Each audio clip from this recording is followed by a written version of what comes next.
Hello guys, welcome to our channel our life our goals.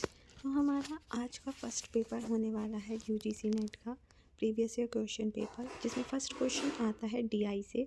तो आप देख सकते हैं, मैं डीआई सॉल्व नहीं कराऊंगी, आप क्वेश्चन पढ़ सकते हैं, स्क्रीनशॉट ले सकते हैं, उसके बाद आप सॉल्व कर सकते हैं। मैं आपको आंसर बता दूंगी। तो इसमें ये दिया गया है। अब आपसे फिर फर्स्ट क्वेश्चन पूछा गया है कि वर्ष 2018 से वर्ष 2022 तक 5 वर्षों में कंपनी का औसत व्यय क्या है। तो आप इसके माध्यम से इसको सॉल्व करके उसके बाद आप अपना आंसर निकालेंगे, जिसका आंसर आएगा ए आंसर आएगा। आप यहाँ पे सॉल्व भी देख सकते हैं कैसे किया गया है। फिर सेकंड क्वेश्चन का आप स्क्रीनशॉट ले सकते हैं, इसका आंसर 95 आएगा। देन थर्ड क्वेश्चन का आंसर आएगा सी एंड फोर्थ का आएगा डी आंसर और फिफ्थ का आएगा डी आंसर।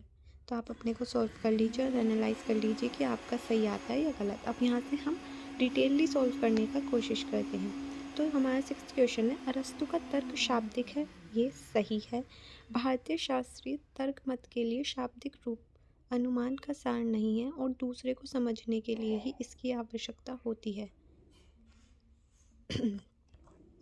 तो इसका आंसर जो होगा वो होगा, दोनों सही है। यहाँ पे इन डिटेल दिया गया है कि अरस्तु का तर्क शाब्दिक है। अरस्तु के अनुसार तर्क का उद्देश्य एक सुसंगत प्रणाली का विस्तार है, जो हमें तर्क के अच्छे और बुरे रूपों की जांच, वर्गीकरण और मूल्यांकन करने की अनुमति देता है। भारतीय शास्त्रीय तर्क मत यानी कि न्याय के लिए शाब्दिक रूप अनुमान का सार नहीं है और दूसरों को समझाने के लिए ही इसकी आवश्यकता होती है। तो दोनों सही हैं।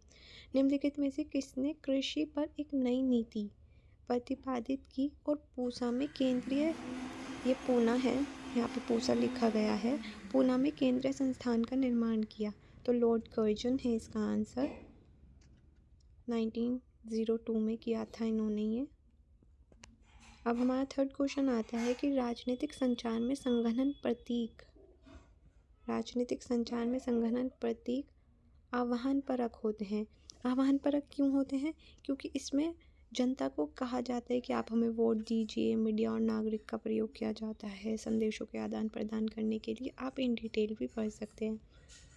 अब हमारा सी आता है, एक महत्वपूर्ण जल गुणवत्ता प्राचल पीएच आप सबको पता होगा कि जल का पीएच क्या होता है और जल में क्या होता है। तो 10 से तो 10 हो सकता है नहीं, क्योंकि इसका 6 या 7 हो सकता है। I don't know right now, मेरे को याद नहीं आ पा रहा। आई थिंक 7 होता है। और जल में अम्लता की माप और जल में क्षारता की माप है। तो ये दोनों भी सही हैं, क्योंकि अम्लता की माप है, अगर अम्ल अधिक हो जाता है तो ही हमारे यहाँ एसिड ड्रेन होती है, ये आपको पता ही होगा। और जल में क्षारकता की भी माप होती है। हाइड्रोजन आयनों की सांद्रता को प्रस्तुत करता है का मान यदि 0 है तो यह पुष्टि होती है कि जल पीने योग्य। ई गलत है, क्योंकि इसका जो पीएच मान है उसी को ये कह रहे हैं, अगर 0 है तो ये पुष्टि होती है कि जल पीने योग्य नहीं। अगर उससे अधिक या कम होगा जो भी पीएच मान है जल का, तो दोनों ही पीने योग्य नहीं होंगे।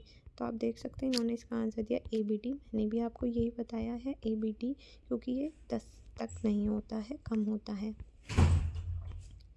10th क्वेश्चन आता है, पोर्टफोलियो मूल्यांकन में शामिल है।